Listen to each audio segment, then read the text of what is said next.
ચાલો વિદ્યાર્થી મિત્રો, આપણે શરૂ કરીએ આપણી સપ્લિમેન્ટરી યુનિટમાં યુનિટ નંબર 9 સપ્લિમેન્ટરી બુકની અંદર. અને જે તમારી બુકની અંદર પેજ નંબર 37 ઉપર આપેલું છે. અને સાથે સાથે તમારે તમારી પેન અને જે સપ્લિમેન્ટરી બુક છે ડોલ્ફિન એને પણ તૈયાર રાખવાની છે.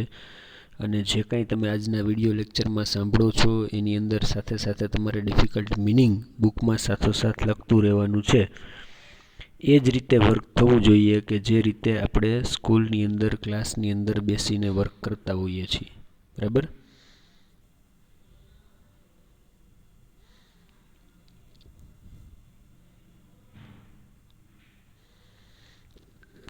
ચાલો તો શરૂ કરીએ પેજ નંબર 37 ઉપર યુનિટ નંબર 9 ને વિડીયો લેક્ચર 1.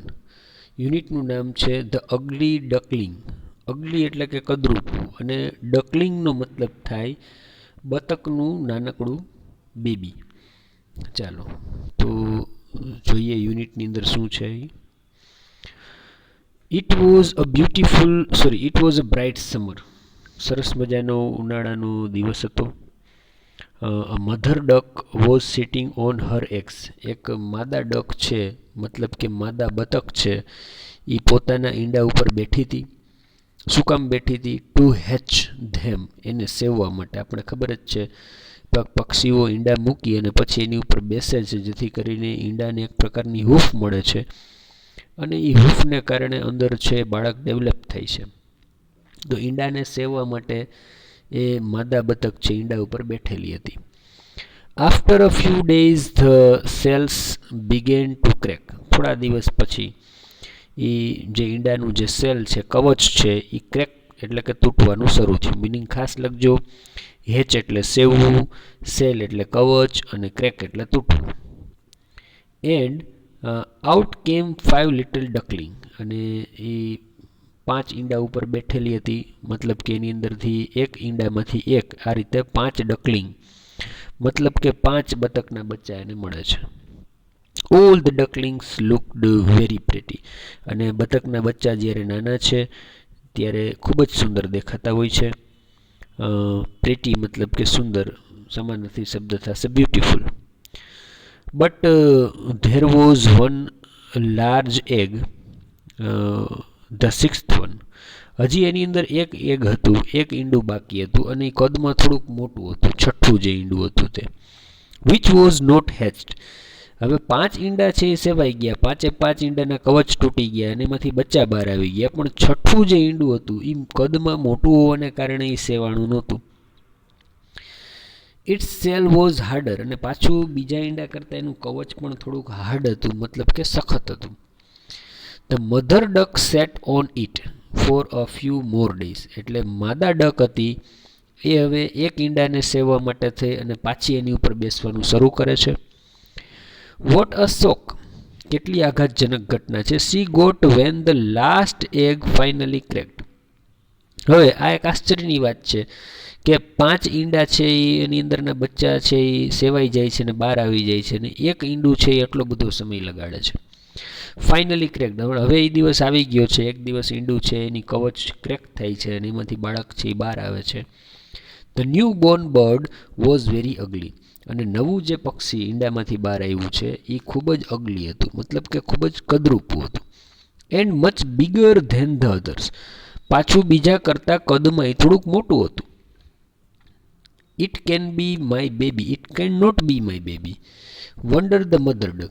હવે જે મધર ડક હતી, માદા બતક હતી, એને થોડુંક આશ્ચર્ય થયું. એને એમ થાય છે કે it can not be my baby, આ મારું બાળક હોઈ શકે નહીં. I think he is a turkey. તો માં છે અંદાજ લગાવે છે કે આ જે ઈંડું છે એ કદાચ ટર્કીનું હોવું જોઈએ. ટર્કી પણ એક બતક જેવું જ પક્ષી છે, પણ એ પોતાનો અંદાજ લગાવે છે, એ પોતે શ્યોર નથી કે આ બચ્ચું, આ ઈંડું ખરેખર કોનું હતું. ચાલો તો હવે શું થાય છે એ કદરૂપા ડકલિંગનું એ આપણે આગળ જોઈએ. ઇટ સીમ્ડ ધેટ નો બડી લાઇક્ડ ધીસ ડકલિંગ. અને એવું લાગ્યું કે કોઈ પણને આ ડકલિંગ ગમશે નહીં. બરાબર? સીમ એટલે લાગવું, અને સીમ્ડ એટલે કે લાગ્યું, અને ડકલિંગ એટલે કે બતકનું બચ્ચું. His own brothers and sister teased him. એટલી હદે એ બાળક છે એ દરેકની માટે અણગમાનું કારણ હતું કે ઇવન એના જે ભાઈ બહેન હતા નાના એ પણ એની મજાક કરતા. ટીઝ એટલે કે મજાક કરવી અથવા તો ચીડવવું. તો એ ડકલિંગના બીજા જે ભાઈ બહેન હતા એ પણ એને ચીડવતા. Even the hens and goats and other animals on the farm made fun of this little duckling. અને એ લોકો એક ફાર્મમાં રહેતા, એક વાડીની અંદર રહેતા, અને એ વાડીની અંદરના જે બીજા પ્રાણીઓ પક્ષીઓ હતા એ પણ આની મજાક કરતા. મતલબ કે હેન્સ એટલે કે મરઘીઓ, ગોટ્સ એટલે કે બકરીઓ, અધર એનિમલ્સ એટલે કે બીજા પ્રાણીઓ જે કાંઈ ફાર્મની અંદર રહેતા હતા એ બધા જ પ્રાણીઓ છે એ ફન ઓફ ધીસ લિટલ ડકલિંગ, આ નાના બતકની મજાક કરતા. ફન ઓફ એટલે ની મજાક ઉડાડવી એવો મતલબ થાય. They all named him the ugly duckling. અને બધાએ ભેગા થઈ અને નાના બતકનું એવું નામ રાખી દીધેલું ugly duckling, કદરૂપું બતકનું બચ્ચું. The mother duck told them.